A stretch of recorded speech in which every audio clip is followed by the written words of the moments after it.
Anak Bapak semua kelas 6B. Hari ini kita belajar tentang IPA. Pernahkah kamu berpikir bagaimana listrik sampai di rumah kita? Oke, kali ini kita akan membahas bagaimana caranya listrik dari awalnya dari pembangkit listrik sampai ke rumah-rumah. Oke, sebelum itu buka buku pena 6B-nya halaman 15. Mengidentifikasi proses menyalurkan energi listrik. Jadi nanti setelah pembelajaran ini, tujuannya kamu belajar ini supaya kamu tahu dan mengerti bagaimana jalannya, bagaimana prosesnya listrik sampai ke rumah-rumah kita. Oke, simak videonya ya. Yang pertama, listrik berasal dari pembangkit. Ini dia pembangkit listrik. Ada PLTA, pembangkit listrik tenaga air, PLTD, tenaga diesel. Ini digerakkan oleh mesin yang berisi solar. Yang ketiga ada PLTP, yaitu berisi panas bumi. PLTG, panas melalui gas. PLTU melalui uap.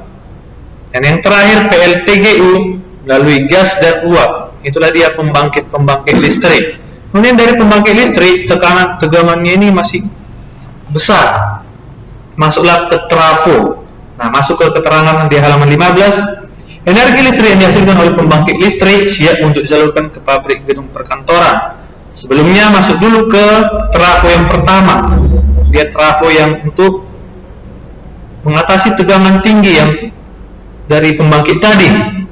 Kemudian disalurkanlah melalui sutet. Apa itu sutet? Saluran udara tegangan ekstra tinggi. Inilah dia sutet. Ada yang pernah lihat sutet? Nah, inilah dia. Seperti tiang listrik yang tinggi sekali nih. Tegangannya tinggi. Kemudian setelah itu masuk kembali ke trafo yang kedua. Ini juga menurunkan tegangannya. Kalau terlalu tinggi tegangannya tidak bisa digunakan, mau meledak barang-barang elektronik itu nanti. Jadi dari sini terbagi lagi. Kalau yang tegangan tinggi tadi itu biasanya langsung dipakai di industri. Jadi industri kan butuh listrik yang begitu besar. Jadi dia membutuhkan tegangan yang tinggi. Nah, ini dia cabangnya.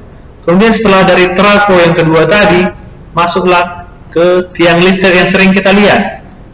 Tetapi di tiang listrik yang sering kita lihat ini, ada juga trafo dia. Trafonya lebih kecil. Ini juga untuk menurunkan tegangan yang berasal dari tegangan tinggi tadi.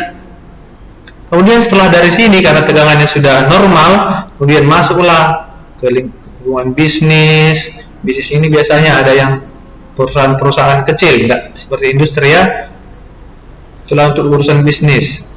Kemudian dari sini lagi bercabang lagi sampai ke kehidupan kita, masuk ke rumah, ke gereja, ke masjid, lampu-lampu penerangan jalan. Itulah jalannya listrik tadi, mulai dari pembangkit listrik sampai ke rumah kita. Itulah dia perjalanan listrik. Nah, setelah itu kamu juga harus tahu bagaimana bentuk pembangkit listrik itu. Nah, ini dia gambarnya, ada Bapak buat di sini. Ini dia pembangkit listrik tenaga uap. Ini dia gambarnya. Kemudian ada pembangkit listrik tenaga angin, pakai kincir angin. Kemudian ada ini pembangkit listrik tenaga nuklir. Di Indonesia belum ada ya, belum dikembangkan. Ini dia tenaga gas bumi. Ini dia pembangkit listrik tenaga surya melalui panas bumi. Ini dia pembangkit listriknya.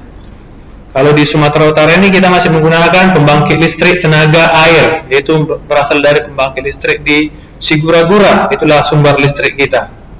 Nah, sekian pembelajaran kita hari ini. Bapak harap semua mengerti. Kalau ada pertanyaan, silahkan ditanyakan melalui WhatsApp pribadi. Oke, sampai jumpa.